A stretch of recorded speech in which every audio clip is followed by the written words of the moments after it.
సర్వశక్తిమంతుడైన దేవుడు, సర్వాధికారి, సర్వములో ఏలుతున్నటువంటి మహారాజు, నిత్యముగా జీవింపచేసే దేవుడు, జీవాధిపతిగా ఉన్నటువంటి ప్రభువు తిరిగి మరొక దినాన్ని మనకు అనుగ్రహించి ఈ దినములో ఆయన కృపా సన్నిధిలో మనం గడపటానికి సజీవుల లెక్కలో జ్ఞాపకం చేసినటువంటి దేవాది దేవునికి స్తుతులు స్తోత్రములు చెల్లిస్తున్నాను.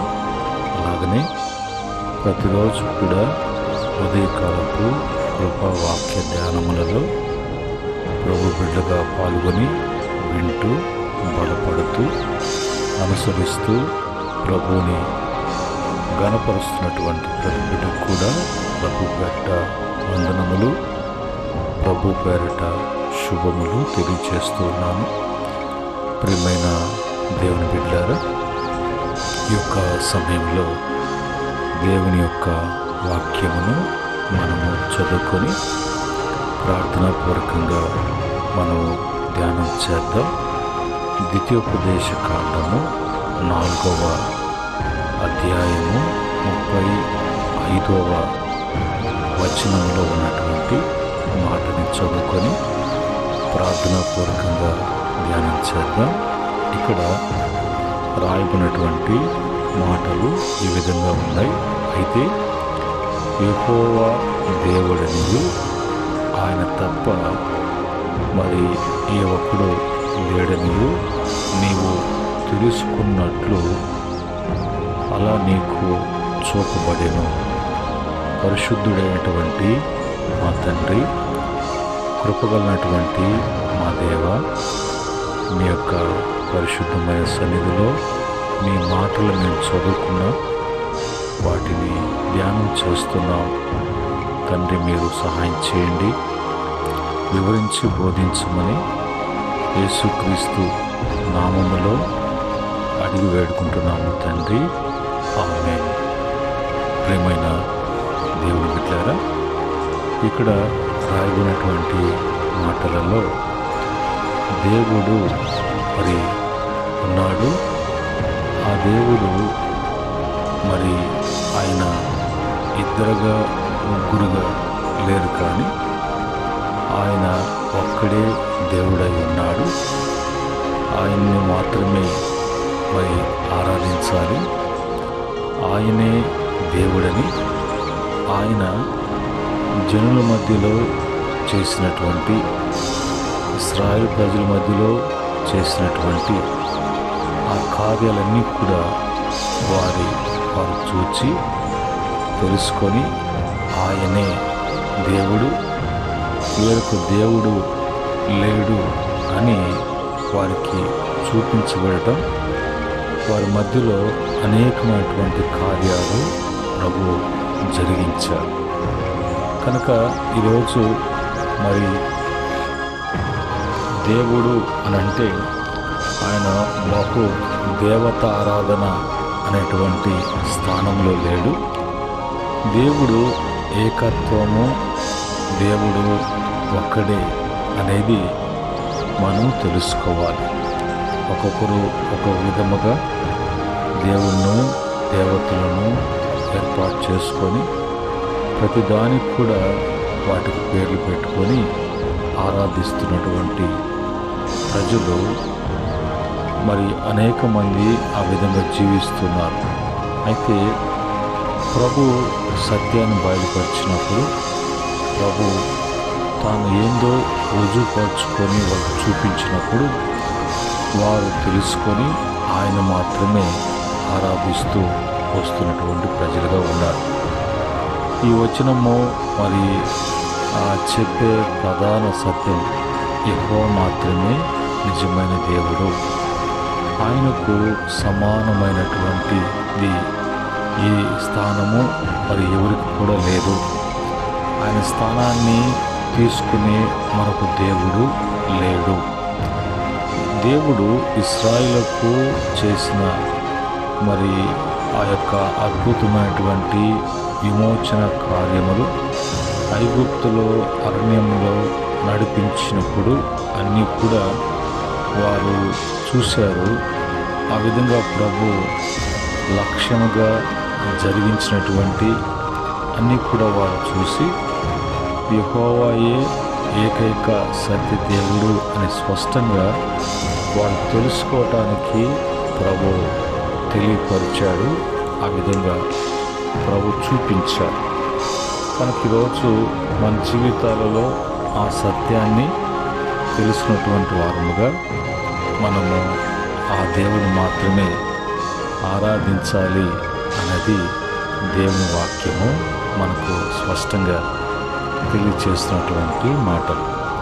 ఆ క్రమంలో దేవుడు మన జీవితాల్లో చేసేటువంటి కార్యాలు ఆయన నిజమైన దేవుడు అని గుర్తు చేస్తూ ఉన్నాయి.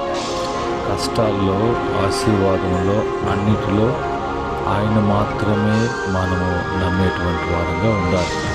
మన హృదయంలో ఇతర దేవుళ్ళు అనగా దేవుని కంటే ధనాన్ని, మనుషులను, ఇతర శక్తులను దేన్ని కూడా మరి ఆ స్థానాలు దేవుని స్థానము అవి పొందకుండానట్లు మనము చూసుకోవాలి. ఆ క్రమంలో మనము ముందుకు వెళ్ళినప్పుడు బైబిల్లో మనం తెలుసుకోవాల్సినటువంటి పరిస్థితి ఏంటంటే అనుభవ జ్ఞానం కలిగినటువంటి వారిగా ఉండాలి. ఏంటి అనుభవ జ్ఞానము అంటే దేవుని కార్యాలు చూసి ఆయనను తెలుసుకోవడం. రెండవదిగా సంబంధ జ్ఞానం, దేవునితో వ్యక్తిగత సంబంధము కలిగి ఉండడం. మూడవదిగా నిశ్చయ జ్ఞానం. నిశ్చయ జ్ఞానం అంటే సందేహము లేకుండా మరి సత్యమని ఒప్పుకోవటము. అలాగా మనము ప్రభు విషయంలో జ్ఞానము కలిగి మనము ముందుకు పోవటానికి ప్రభు యొక్క సహాయము మనకు అందించబడుతున్నది. అలాగా మనము ప్రభుని తెలుసుకోవటానికి మనకు అన్ని విషయంలో కూడా మనకి ప్రభు చూపిస్తున్నారు, తెలియచేస్తున్నాడు, తెలుసుకోవాలి. అలాగనే బైబిల్ వాక్యంలోకి వెళ్ళినప్పుడు దేవుని గూర్చినటువంటి మనము తెలుసుకోవటానికి, తెలియపరచడానికి అక్కడ రాయబడినటువంటి మాటలు మనం చదువుకొని యోబు గ్రంథము 42వ అధ్యాయము 2వ వచనములో నీవు సమస్త క్రియలను చేయగలవనియు నీవు ఉపదేశించినది ఏది కూడా నిష్ఫలము కానేరదనియు నేను ఇప్పుడు తెలుసుకుంటుని అని అంటాడు. అంటే దేవుడు తన యొక్క క్రియలు ఆయన చేసేది ఏది కూడా నిష్ఫలము కాదు. నీవు ఆయన ఏదైతే ఉద్దేశిస్తున్నాడో అవే మరి ఆయన చేయగలిగినటువంటి దేవుడిగా ఆయన చేసేవి కూడా నిష్ఫలము కాకుండా అవి జరుగుతాయి. సమస్త క్రియలను ఆయన చేయగలిగినటువంటి దేవుడు, ఆయన శక్తిమంతుడు అనేది తెలుసుకోవాలి. అక్కడ తెలుసుకున్నటువంటి భక్తులైనటువంటి యోగు చెప్పేటువంటి మాటలు. రెండవదిగా కీర్తన 4వ కీర్తన 3వ చరణంలో యెహోవా తన భక్తులను తనకు ఏర్పరచుకుంటున్నాడని తెలుసుకున్నది. నేను యెహోవాకు మొరపెట్టగా ఆయన ఆలకించును. కనుక మనం ఏం తెలుసుకోవాలి? ఆయన దేవుడిని తెలుసుకోవాలి. రెండవదిగా మనము ఆయన భక్తులుగా ఉండాలి. మనము ఆయన భక్తులుగా ఉన్నప్పుడు ఆయన మనల్ని ఏర్పాటు చేసుకున్నాడని తెలుసుకొని ఆయనకు మాత్రమే మనము మొరపెట్టేటువంటి వారముగా ఆయన మాత్రమే మనం ప్రార్థన చేసేటువంటి వారముగా మనము ఉండాలని దేవుని వాక్యము మనకి సెలవిస్తుంది. ఆ విధంగా ఆయన మన యొక్క మొరను ఆయన ఆలకించే దేవుడిగా ఉన్నాడు. ఆ క్రమంలో కీర్తన 34వ కీర్తన 8వ చరణంలో యెహోవా ఉత్తముడని రుచి చూసి తెలుసుకుని ఆయనను ఆశ్రయించు నరుడు భూమి మీద ధన్యుడు. కనుక చెప్పారు అని మనము ఏదో విని కాకుండా ఆయన్ని అనుభవపూర్వకముగా మనము ఆయన తెలుసుకొని ఆయనలో జీవించేటువంటి వారంగా మనం ఉండాలి. అలాగనే 46వ కీర్తన 10వ చరణంలో ఊరుకుండుడి నేనే దేవుడని తెలుసుకునడి, అన్ని జనుల్లో నేను మహోన్నతుడను, భూమి మీద నేను మహోన్నతునగుదును అన్నట్టుగా భూమి మీద ఆయన గొప్పవాడని, గొప్ప దేవుడని, ఆయనకు గొప్ప స్థానం ఉందని, గొప్ప స్థాయిలో ఉన్నాడని దేవుని విషయంలో అది ఎప్పుడు తెలుస్తుంది అంటే మరి మౌనంగా ఉండి నెమ్మదిగా ఉండి అది నువ్వు ఆలోచన చేసినప్పుడు గ్రహించినప్పుడు ఆయన గొప్పతనం ఏంటో నీకు తెలియచేయబడతాడు. అందుకని 100వ కీర్తన 3వ చరణంలో అక్కడ భక్తుడు వచ్చి రాయించబడినటువంటి మాటలలో యెహోవాయే దేవుడని తెలుసుకున్నది. ఏ విధంగా తెలుసుకోవాలో మనం మునుపు చూసాం. ఆయన మనలను పుట్టించను. ఆయన ఏ దేవుడు అంటే మనం పుట్టించిన దేవుడు. మనము ఆయన వారము, మనము ఆయన ప్రజలము, ఆయన మేపు గొర్రెలము అనే మాట అక్కడ రాయబడింది. కనుక ఇప్పుడు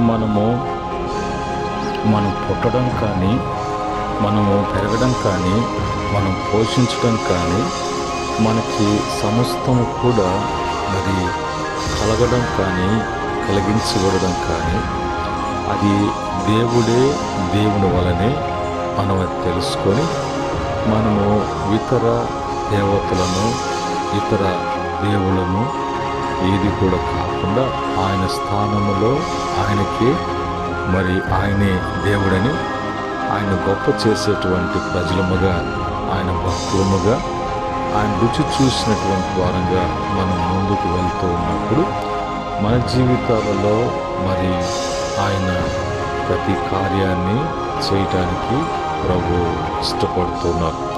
కనుక మరి సామెతల గ్రంథము 2వ అధ్యాయం 8-9 వచ్చిన ప్రకారంగా న్యాయము తప్పిపోకుండా ఆయన కనిపెట్టును, తన భక్తుల ప్రవర్తనను ఆయన కాచును.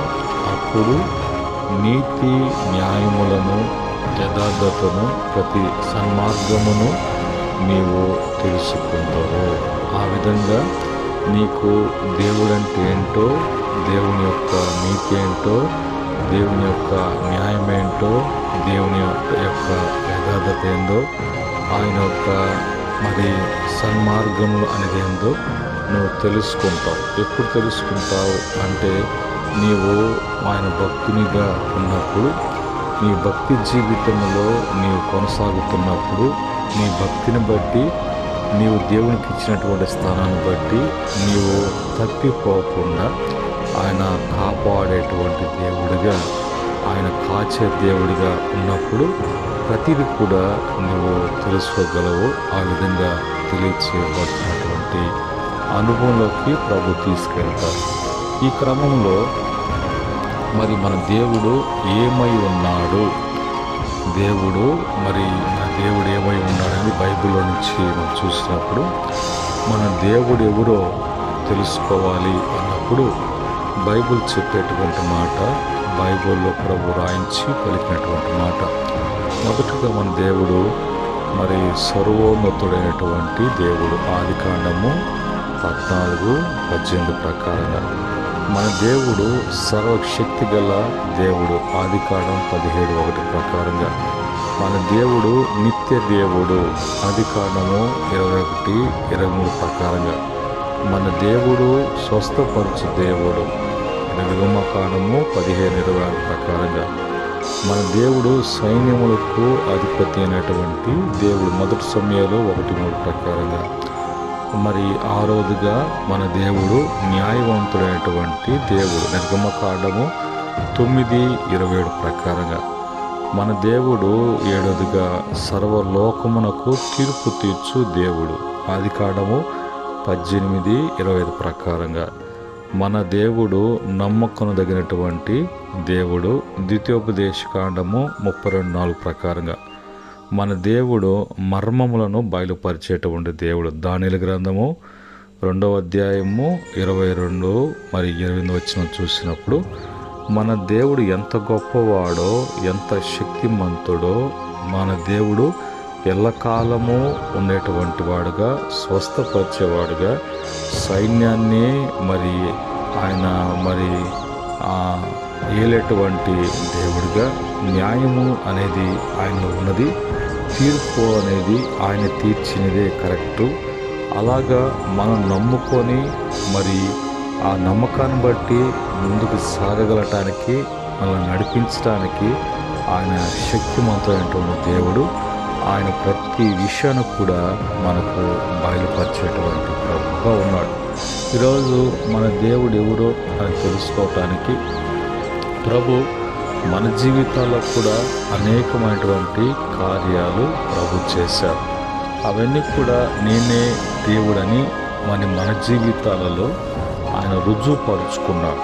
మన పితరులతో ఏ విధంగా అయితే వారి ముందు గొప్ప గొప్ప కార్యాలు ఐగుప్తు ప్రాంతంలో ఆయన చేసిన కార్యాలను బట్టి వారు దేవునికి భయపడ్డారు, దేవుని నమ్మారు, దేవుణ్ణి అనుసరించారు. కనుకనే వాళ్ళను దేవుడు ఎలాగా విడిపించి ఏ స్థితిలో, స్థాయిలో వారిని గొప్ప చేశాడో, ఆయన ఎంత గొప్ప దేవుడో రుజువుపరుచుకున్నాడు. మనం కూడా దేవుని గురించి తెలుసుకొని మనము ఆ క్రమంలో ఆయన భక్తులుగా ప్రతిదీ కూడా మనం గ్రహించి అనుసరిస్తున్నప్పుడు మన స్థానం కూడా అలాగనే హెచ్చించే స్థానముగా ఆయన ఎంత గొప్పవాడో, ఎంత శక్తిమంతుడో, ఎంత మంచివాడో అవన్నీ కూడా మనము కూడా ఆయన బిడలముగా హెచ్చించబడేటువంటి స్థాయికి ప్రభు తీసుకువెళ్తారు.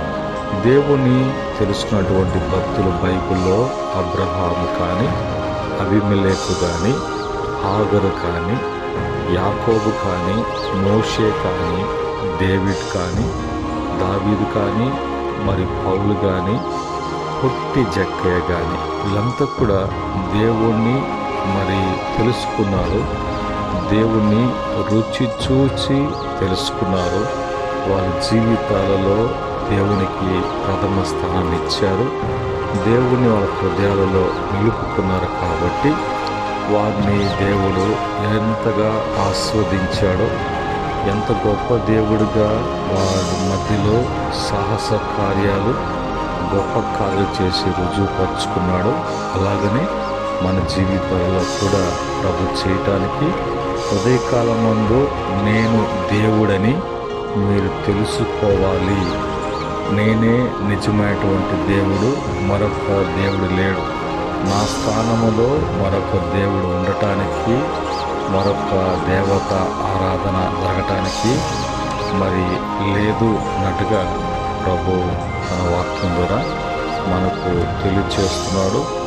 బహు దేవత ఆరాధన అనేది క్రైస్తవ జీవితంలో ఎక్కడ కూడా లేదని తెలుసుకొని ఆయన మాత్రమే దేవుడని మనం ఆరాధిస్తున్నప్పుడు ఆరాధనకు యోగ్యుడైనటువంటి ఆ గొప్ప దేవుడు ప్రతి విషయంలో కూడా మీ జీవితాలలో మేలు చేసి స్థిరపరిచి మిమ్మల్ని కనపరిచి హెచ్చించునుగాక. ఆమేన్. పరిశుద్ధుడైనటువంటి తండ్రి, కృపగలైనటువంటి మా దేవ, నీ పరిశుద్ధమైనటువంటి సన్నిధిలో నీ కృపావాక్యాన్ని చదువుకున్నప్పుడు మీరే దేవుడని, మీరు దేవుడిగా మా పితరులతో రుజువుపరుచుకున్నట్లుగా మా జీవితాల్లో కూడా అనేక కార్యాలు చేసి మీరు కూడా మీరే దేవుడని రుజువుపరుచుకొని మా హృదయాలలో విశ్వాసాన్ని పుట్టించి మనం స్థిరపరచడానికి స్తోత్రం. మా జీవితాల్లో అనుభవ జ్ఞానము, సంబంధ జ్ఞానము, నిశ్చయ జ్ఞానముతో మేము తొట్టెళ్ళకుండా మేము నీలో స్థిరుడుగా ఉండి ఫలించే కృపను అనుగ్రహించడానికి స్తోత్రం. ఈ మాటలు ఎంతమంది బిడ్డలు వింటున్నారో వాళ్ళ యొక్క హృదయాలలో క్రియేట్ చేయండి. చంచలమైనటువంటి మనస్తత్వంతో వాళ్ళు చెదిరిపోకుండా, పొట్టుగా జీవించకుండా నీలో స్థిరులుగా అంటుకట్టుబడి ఫలించేటువంటి ఆత్మీయ అనుభవంలోకి తీసుకువెళ్ళమని నీ కృపకు దయకు అప్పగిస్తున్నాం. ఈ దిన బిడ్డల యొక్క ప్రయత్నాలలో నీ తోడు సహాయం అనుగ్రహించమని, మరొక దినములో మేము కలుసుకునేంత వరకు కృపాక్షేమములు బిడ్డలకు అనుగ్రహించమని యేసుక్రీస్తు నామములో అడిగి వేడుకుంటున్నాము తండ్రి. ఆమేన్. సమస్త జ్ఞానమునకు మించినటువంటి తండ్రి ప్రేమయు, కుమారుడైనటువంటి యేసు క్రీస్తు వారి యొక్క దివ్యమైన కృపయు, పరిశుద్ధాత్మ యొక్క ఆనంద సంతోషములు ఈ మాటలు వింటూ బలపడుతూ అనుసరిస్తూ కొనసాగిస్తున్నటువంటి బిడ్డలకును, సకల పరిశుద్ధులకును, ఆయన దాసులకును సదా తోడై ఉండి నడిపించునుగాక. ఆమేన్. దేవుడు మిమ్మలను, మీ కుటుంబాలను అన్ని విషయాలలో దీవించి వర్తింపచేయునుగాక. దైవాశీస్సులు మీకు కలుగునుగాక.